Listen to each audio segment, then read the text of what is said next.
खबर यह है कि प्लेन क्रैश साइट से यानी कि विमान हादसा जहां पर हुआ था वहां से और मानव अवशेष जांच टीम को मिले हैं। शव के अवशेष, शव के टुकड़ों को अस्पताल लाया गया, जिसकी जानकारी अभी शाहिद हमें दे रहे थे। मैं आपको बता दूं कि उस दिन यानी कि 12 जून को इतना जबरदस्त धमाका हुआ था कि जो लोग इस प्लेन में मौजूद थे उनके शव के चीथड़े उड़ गए थे, उनके शरीर के चीथड़े उड़ गए थे और शव के टुकड़े दूर दूर जाकर बिखर गए थे। तो अभी भी जांच टीमें जब वहां पर मौजूद हैं और बहुत चीज़ें वहां पर एविडेंसेस को कलेक्ट किया जा रहा है, तो इस दौरान अभी भी मानव अवशेष वहां से मिल रहे हैं, शवों के टुकड़े वहां से मिल रहे हैं। जो प्लेन का टेल का एरिया था, उस टेल एरिया से एक और डेड बॉडी रिकवर अभी की गई है। इसके अलावा मानव अवशेष वहां पर इधर उधर अब भी बिखरे हुए हैं और बताया शाहिद ने कि वहां का जो मंजर है वो बेहद खौफनाक है। और क्योंकि इतनी सारी डेड बॉडीज एक साथ जली हैं तो शवों की दुर्गंध भी दूर दूर तक फैली हुई है। वहां लगातार इस समय रेस्क्यू फोर्सेस हैं, जांच दल हैं, 8 एजेंसीज इस पूरे मामले में जांच कर रही हैं। इसके लिए जो मलबा वहां पर बिखरा हुआ है उस मलबे को भी अपने कब्जे में ले रहे हैं, उस इलाके को धीरे धीरे क्लीन भी किया जा रहा है।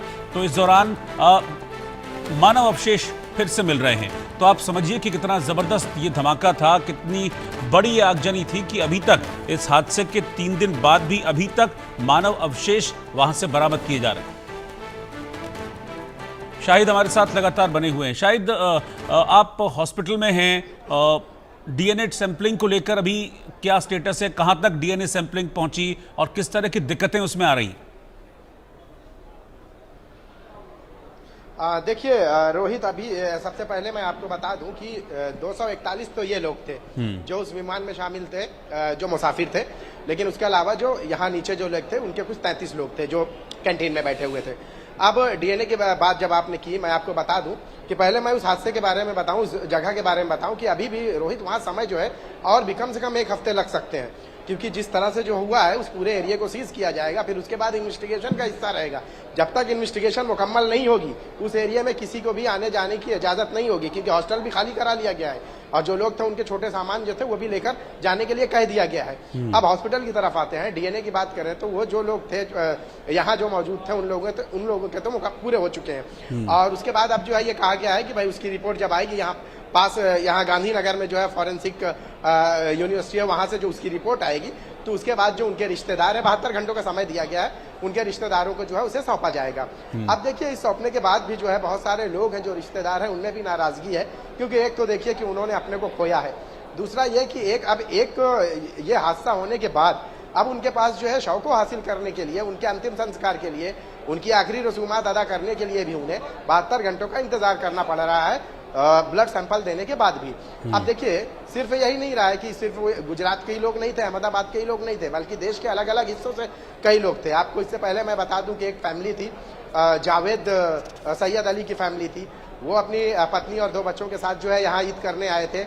यहाँ पे उनकी वालदा रहती थी, माता उनकी रहती थी। हमेशा आमतौर पे ये होता है कि लोग जो है ईद अपनों के साथ जो है मनाए, तो वो यहाँ आए थे, वो भी जा रहे थे। पूरी फैमिली जो है मौत की शिकार हो गई इस हादसे में। उनकी फैमिली से हमारी बातचीत हुई, उन्होंने कहा हमने सैंपल दे दिया, अब हमको 72 घंटे वेट करना है। 72 घंटे इंतजार करने के बाद उनको अंतिम संस्कार जो है, उनकी मजहबी रसूमात जो है उनको मुंबई में अदा करना है।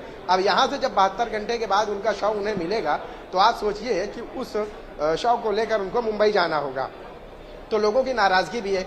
अब देखिए बहुत सारे लोग जो विदेशी हैं, जो फॉरेनर हैं, उनके शव को लेकर पहचान करने के लिए उनके ही परिवार के लोगों को आना पड़ेगा।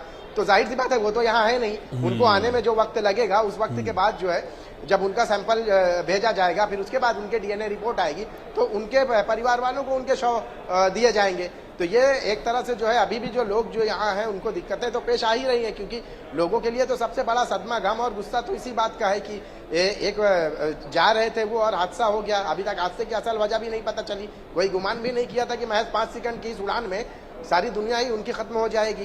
तो ये जो लोग थे उनको तो गुस्सा है, ये जो भी उनके रिश्तेदार हैं। अब कहना यह है कि जब इतना सब कुछ हो गया है तो आपको ये सारी चीजें और तेज रखनी चाहिए, ताकि हमको जो है उनके बॉडी मिल जाए और हम फौरन उनके जो है अंतिम संस्कार की प्रक्रिया को पूरी करें। जी रोहित।